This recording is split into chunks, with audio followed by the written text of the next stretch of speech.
अपना धनबाद करेंगे आधे घंटे तक। धनबाद और उसके आसपास के तमाम जगह के कई खबरों की चर्चा, लेकिन हेडलाइंस को करते खबरों की और बड़ी खबर जो धनबाद से वो है मैनकाइंड, बता दें पैथकाइंड लैब से जुड़ा हुआ कोरोना संक्रमित मरीजों को नेगेटिव रिपोर्ट दी गई है और उपलब्ध कराने को लेकर यह खेल चल रहा है। ये काम कर रही थी जिले के संचालित अधिकृत जांच एजेंसी पैथकाइंड और उसकी शाखाएं।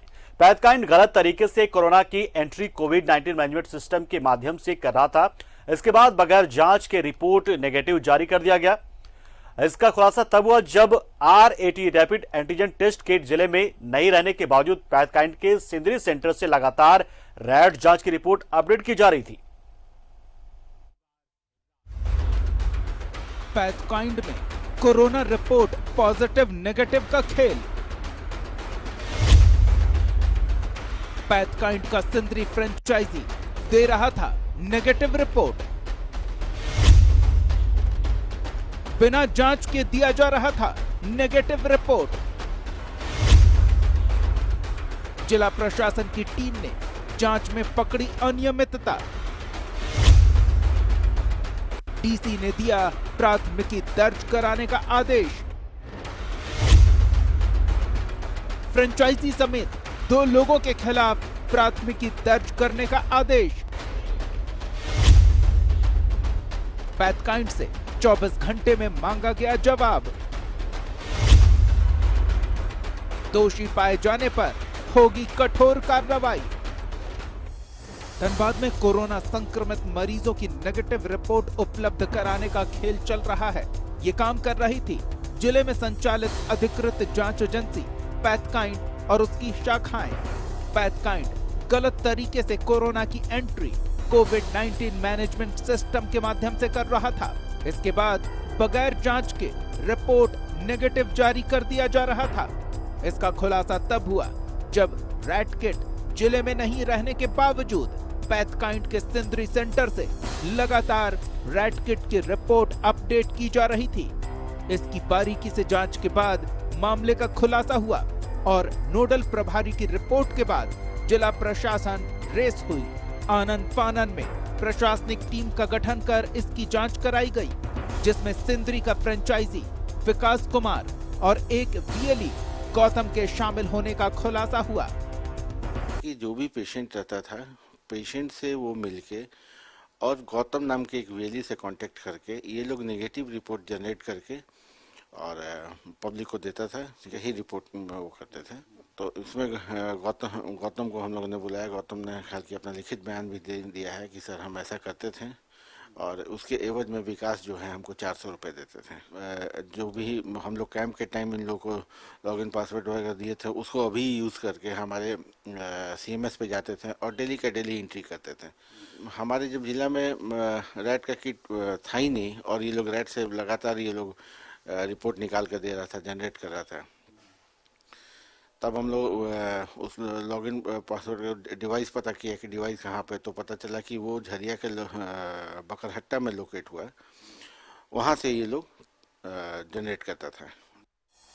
जांच रिपोर्ट के बाद डीसी उमाशंकर सिंह ने झरिया CO राजेश कुमार को दोनों के खिलाफ प्राथमिकी दर्ज करने का आदेश दिया। साथ ही उन्होंने पैथकाइंड को सो कॉज नोटिस जारी करते हुए 24 घंटे के अंदर जवाब की मांग की है। साथ ही सरकार से पैथकाइंड के चारों सेंटरों की मान्यता खत्म कर सिक्योरिटी राशि जब्त करने की अनुशंसा की गई है। पैथकाइंड के स्थानीय टेस्ट सेंटर की प्रभारी डॉक्टर तान्या की माने तो फिलहाल उन लोगों तक डीसी का पत्र नहीं पहुंचा है। मिलते ही उसका जवाब दिया जाएगा। हालांकि डॉक्टर तान्या भी इसे संगीन मानती हैं और शिकायत मिलने के बाद विकास को हटाने की बात कह रही हैं। ये हमारा गोविंदपुर में कलेक्शन सेंटर है। किसका लगा है? हाँ, आई थिंक उन्होंने ही उसे हायर किया है लेने के लिए। तो हमारा तो मतलब जो CC है, बिजनेस पार्टनर है, उनसे बात होता है। अब वो लोग तो काफी बंदों को हायर करते हैं, कभी किसी को रखा कुछ दिन, फिर कुछ दिन किसी को रखा। अब उसमें उसने विक्की को रखा है शायद। तो अब मैटर सामने आया है बिल्कुल, तो एक्शन तो भाई, नाम तो हमारा खराब हो रहा है। तो जैसा भी होगा हम लोग डील करेंगे इसमें। अब वो इंटरनल अगर कुछ हो रहा है तो हमें उसके बारे में कोई इन्फॉर्मेशन नहीं है। पैथकाइंड ने एक ऐसा इस स्वास्थ्य विभाग पर ऐसा एक सवालिया निशान लगा दिया है जिससे कोरोना का खतरा जो है, कोरोना के प्रसार का खतरा एक बार फिर से धनबाद में बढ़ गया है। हालांकि इसकी जांच में स्वास्थ्य विभाग की टीम ने, प्रशासनिक टीम ने उजागर किया है और तत्काल 2 लोगों के खिलाफ एफआईआर करने का आदेश उपायुक्त ने दिया है और साथ ही पैथ काइंड से शो कॉज मांगते हुए किया गया है, ताकि उनकी भी अगर इसमें संलिप्तता पाई गई तो उनके खिलाफ भी कार्रवाई, सख्त कार्रवाई करने के जिला प्रशासन ने, उपायुक्त ने संकेत दे दिए हैं। न्यूज़ 11 भारत के लिए सहयोगी निकुंज के साथ अरुण बर्नवाल।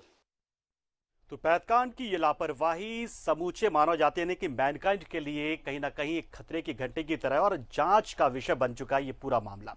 बढ़ते खबरों में आगे धनबाद से एक बड़ी खबर, ट्रक की चपेट में साइकिल सवार आ गया है। घटनास्थल पर ही साइकिल सवार की हमने मौत हो गई है और ट्रक छोड़कर मौके से फरार हो गया। हादसे में इसकी मौत हो चुकी है, ड्राइवर फरार हो चुका। मृतक की अब तक नहीं हो सकी शिनाख्त। टुंडी थाना क्षेत्र के बराकर पुल के पास की घटना है। बड़ी और अहम खबर आ रही इस वक्त धनबाद से, जहां पर बराकर पुल के पास एक ट्रक ने एक साइकिल सवार को टक्कर मार दिया है और इस हादसे में साइकिल सवार की मौत हो चुकी है और इस घटना के तुरंत बाद जो ट्रक सवार था वो फरार हो चुका है।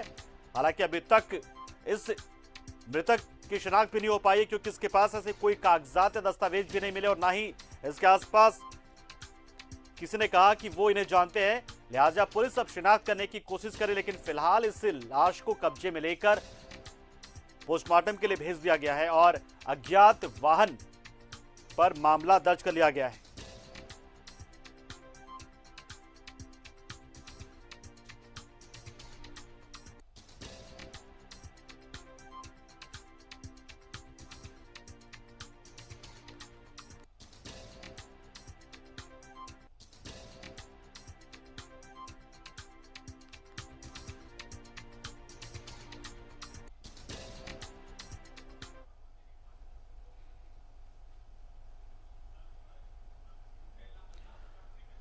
और धनबाद के सिंदरी रंगामाटी से एक सनसनीखेज मामला सामने आया, जहां बिजली विभाग की लापरवाही के कारण 26 लोगों पर गलत तरीके से बिजली चोरी का एफआईआर दर्ज हो गया है। और जिन लोगों पर एफआईआर दर्ज हुआ है, दरअसल उनमें से ज्यादातर लोग मजदूरी का काम कर अपना और अपने परिवार का भरण पोषण करते हैं और इन पर यह मामला दर्ज हो। बता दें कि एफसीआई क्वार्टरों में रहने वाले इन लोगों ने बीते दिनों बिजली कनेक्शन के लिए आवेदन दिया था और फीस भी जमा करा दी थी, मगर आवेदन देने के 2 दिनों बाद ही इन पर बिजली चोरी के मामले में एफआईआर दर्ज कर लिया गया, जिससे लोगों में खासा आक्रोश है। वहीं इस पूरे मामले में बिजली विभाग की तरफ से बिजली महाप्रबंधक अजीत कुमार ने कहा इसके बिजली विभाग की कोई गलती इसमें नहीं है, कुछ लोग बिजली चोरी करते पकड़े गए थे। अगर वो अपनी बात रखना चाहते हैं तो न्यायालय की शरण में जाए, मामला अब कोर्ट में है। सर्वे करने आए हैं। अच्छा, बताइए अपना नाम, अपना पति का नाम, क्वार्टर नंबर। हाँ, वही सब पूछताछ के गए, पैसा 1 दिन पहले जमा कर दिए थे हम लोग। उसके बाद आया, फिर दूसरे दिन सुन रहे कि केस हो गया। इतना मुश्किल से गरीब आदमी, मेरा पति मजदूरी करता है और जमा किए 10,000 जैसे तैसे करके ऋण उधारी करके बिजली के लिए। हाँ। 21 तारीख अप्लाई पैसा कर दिए थे, पैसा भर दिए थे और हमारा में ऐसे छोड़ा है 23 तारीख के छोड़े हैं और 23 तारीख को छोड़े। हम घर पे नहीं थे, हम काम करने के लिए चौका बर्तन के गए थे और उसके बाद आ रहे तो वो सुन रहे कि सर्वे करने आए तो उसका दूसरा दिन सुन रहे कि केस कर दिए। बिजली विभाग देखिए आया था, जितने भी अधिकारी सब सर्वे के नाम पे आया था और बताया कि जिसके पास पेपर है उसके ऊपर कुछ नहीं होगा, आप लोग दिखाइए। हमने पेपर भी दिखाया। 30 नवंबर को हमने बिजली अप्लाई किया है, सारा डॉक्यूमेंट मेरे पास में। उसके बाद भी मेरे ऊपर एफआईआर कर दिया गया। उस केस में एक कंप्लेन हम लोग को प्राप्त हुआ था, उसमें जो डिस्ट्रिक्ट एडमिनिस्ट्रेशन है वहाँ से मजिस्ट्रेट भी नियुक्त हुए थे और मजिस्ट्रेट हमारे कार्यपालक अभियंता एवं सहायक अभियंता को टीम बनी थी। उस टीम में जाके वहाँ पर संयुक्त रूप से जांच किया था, तो जिन लोगों का कनेक्शन नहीं था उन्हीं लोगों पर प्राथमिकी दर्ज की गई थी। एक्चुअली एक स्पेसिफाइड कंप्लेन था किसी लोकेशन पर जहाँ बिजली चोरी हो रही, तो उस पूरे ब्लॉक की, हमको लग रहा है ये एफसीआई का क्वार्टर्स है और उस क्वार्टर्स में कुछ में कनेक्शन था, कुछ बंद थे, क्योंकि जिनमें कनेक्शन एकदम नहीं था, जहाँ पर नाजायज रूप से बिजली जल रही थी, उन्हीं जगहों पर एफआईआर दर्ज की गई। और तो ये हमारे कार्यपालक अभियंता भी थे मौजूद और क्योंकि जिला प्रशासन के पदाधिकारी भी नियुक्त थे, तो इस तरह की बात। ऊपर से जांच के आदेश आए थे, ऊपर से हम लोग को सूचना आई थी कि एक बार जांच कर लीजिए। उधर धनबाद के टुंडी पुलिस को एक बड़ी सफलता मिली है। गुप्त सूचना के आधार पर छापेमारी कर पुलिस ने टुंडी में संचालित अवैध कोयला डिपो से लगभग 5 टन कोयला जब्त किया है। मौके से आरोपी भागने में सफल हो गया है। दरअसल पुलिस को सूचना मिली थी कि कुबरीटाड़ और नवाटाड़ के जंगल में कुछ लोग अवैध कोयला की खरीद बिक्री कर रहे हैं। फिलहाल पुलिस आगे की जांच कर रही है।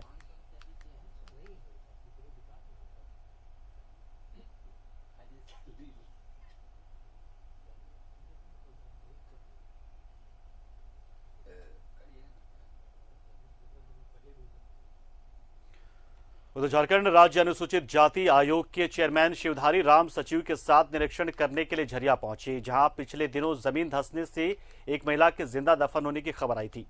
वहीं उन्होंने कहा कि भूधसान से लोगों को सुरक्षित करने के लिए भारत सरकार ने 700 करोड़ की राशि स्वीकृत भी की है। प्रमुख रूप से है जो जमींदोज हुए हैं 2 लोग, यहाँ वो एसी परिवार के लोग हैं और पहले हम वहाँ पे दौरा करेंगे पीओ का, इसके बाद और बातें करेंगे। अभी मुख्य रूप से उसी विषय पर हम आए हैं, उसी काम के लिए आए हैं। देखिए, जैसे जानकारी मुझे मिली है कि 2008 में भारत सरकार ने 700 करोड़ रुपए इन कामों के लिए दिया है, जिसके उसके अध्यक्ष होते हैं कमिश्नर, उपाध्यक्ष होते हैं डीसी और सीएमडी। लेकिन उस पैसा का इन लोगों ने दुरुपयोग किया है। जो व्यवस्था करनी चाहिए इनको, जहां पर उत्खनन हो रहा है वहां से हटा अलग रखने के लिए ये व्यवस्था। तो झारखंड एससी आयोग के अध्यक्ष शिवधारी राम और उनके सचिव राकेश रोशन इन दिनों यहां पर दौरे करने के लिए आए हैं। भाजपा नेत्री रागिनी सिंह से उन्होंने यहां पर झरिया में मुलाकात की। बीसीसीएल अधिकारियों के साथ विश्वकर्मा परियोजना के हॉलोड गोरखपुरी धौड़ा के मृतका कल्याणी के पीड़ित परिजन से भी मिलने पहुंचे और हर संभव मदद का आश्वासन भी दिया। वहीं जमींदोज स्थल का निरीक्षण करने के बाद कहा कि बीसीसीएल प्रबंधन की लापरवाही के कारण ऐसी घटनाएं घटी है, वो अपनी रिपोर्ट उच्च अधिकारियों को सौंपेंगे।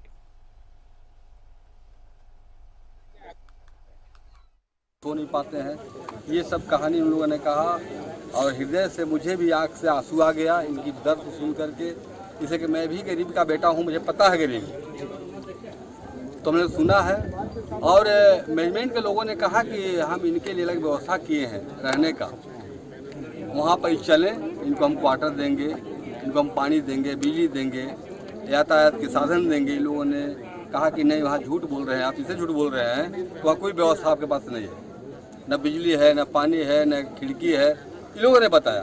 उन्होंने कहा कि यह मेरी जिम्मेदारी है, मैं करूंगा इसको, और बहुत उसमें हो भी गया है। अभी इनसे यही बात हुई है।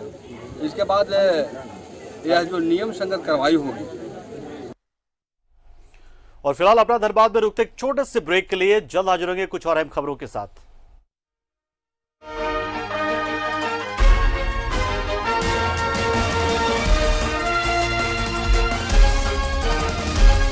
न्यूज़ 11 भारत पर अपना धनबाद। जमाडा जामाडोबा जल संयंत्र के खराब होने से झरिया के आसपास जल संकट गहराने लगा। यहां पर पिछले 1 महीने से पानी की सप्लाई नहीं हुई है, जिसको लेकर यहां के लोग दूरदराज इलाके जाकर पानी ला रहे हैं। पानी से निजात दिलाने के लिए यहां के लोगों ने सांसद से लेकर विधायक तक के पास जाकर गुहार लगाई। इसके बावजूद आज तक यहां पर पानी की किल्लत दूर नहीं हुई।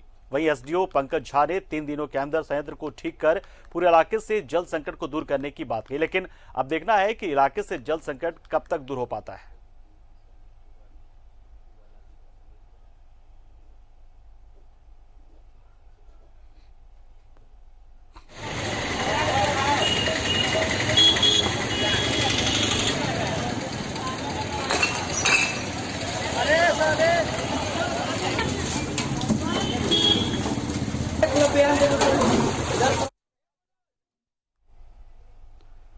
उधर बागबारा के महुदा मंडल भाजपा कमेटी का विस्तार किया गया। इस बात की घोषणा जिला उपाध्यक्ष धनेश्वर महतो और मंडल अध्यक्ष शेखर सिंह ने की।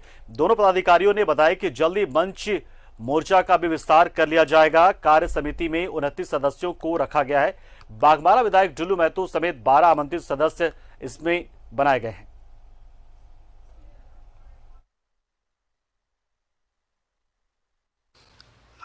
14 पदाधिकारी हैं टोटल, और लगभग 29 कार्य समिति के सदस्य और 12 विधायक श्री ढुल्लू महतो, विधायक प्रतिनिधि श्री शत्रुघ्न महतो सहित 12 आमंत्रित सदस्य। इस प्रकार आज महोदा मंडल भारतीय जनता पार्टी कमेटी का विस्तार।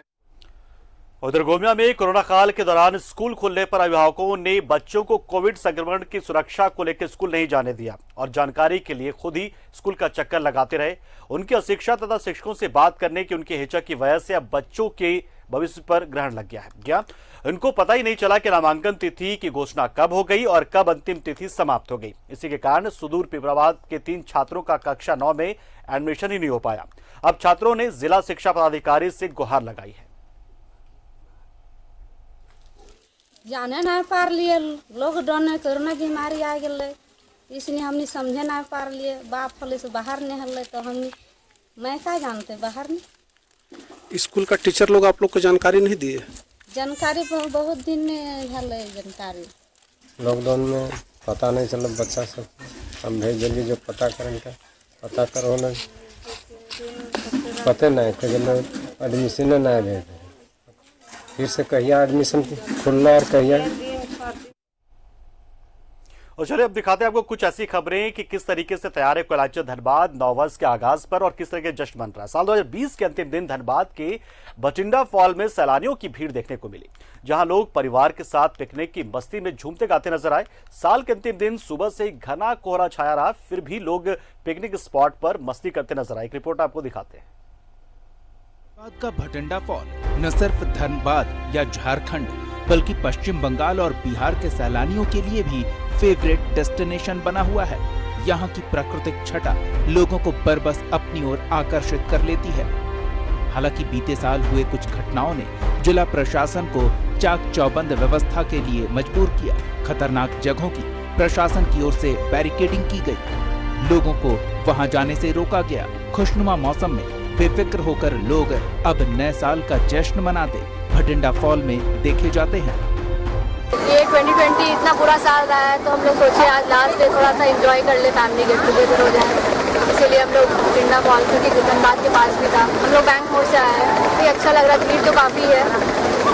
नए साल में तो इस बार अभी यही है, कोरोना चल रहा है तो उम्मीद है कि शायद नए साल में कोई अच्छा न्यूज मिले या वैक्सीन आ जाए। इधर जिला प्रशासन नए साल को लेकर पूरी तरह मुस्तैद है। शराब पीकर वाहन चलाने वाले और बीच सड़क पर हुड़दंग करने वालों पर कड़ी कार्रवाई की जाएगी। वहीं कोरोना संक्रमण को लेकर गाइडलाइन का भी सख्ती से पालन कराया जाएगा। कि हर अपने लोकल एडमिनिस्ट्रेशन को हमारे तरफ से साफ इंस्ट्रक्शंस दिया गया है। जैसे आप मैथन एक हमारे यहाँ काफ़ी भीड़ भाड़ वाला इलाका रहता है कि वहाँ पे जो भी टूरिज्म के लिए वहाँ पे जो अपना रोजगार करते हैं वहाँ पे भीड़ ज़्यादा नहीं रखवाना है, आना है लोगों को। दूसरी बात है कि उस पर हमेशा चौकस रखना है, पुलिस फोर्स और हमारा लोकल एडमिनिस्ट्रेशन देखता रहेगा। दूसरा, लोग आए तो अपनी प्रिकॉशन में आए, क्योंकि अभी अचानक आपने न्यूज़ में सुना होगा कि एक नया तरह का स्ट्रेन डेवलप हो गया है, तो वो धनबाद के लिए भी कॉन्शियस की बात है। हो सकता है कि हम लोग डीसी सर से इस संबंध में बात करके, जैसे मैथन में जांच होती थी उसके बाद ही लोग आते थे, अगर ये स्थिति रहेगी तो हो सकता है कि हम लोग मैथन में भी जांच करने की कुछ व्यवस्था करें। आप भी अगर किसी पर्यटन स्थल पर साल की शुरुआत में जाते हैं थोड़ी मस्ती और थोड़े बदलाव के लिए, तो इस बात का ख्याल रखें कि आप और आपका परिवार सुरक्षित रहे। कोरोना को लेकर जारी गाइडलाइन का पालन करें। न्यूज़ 11 भारत के लिए धनबाद से कुंदन सिंह की रिपोर्ट।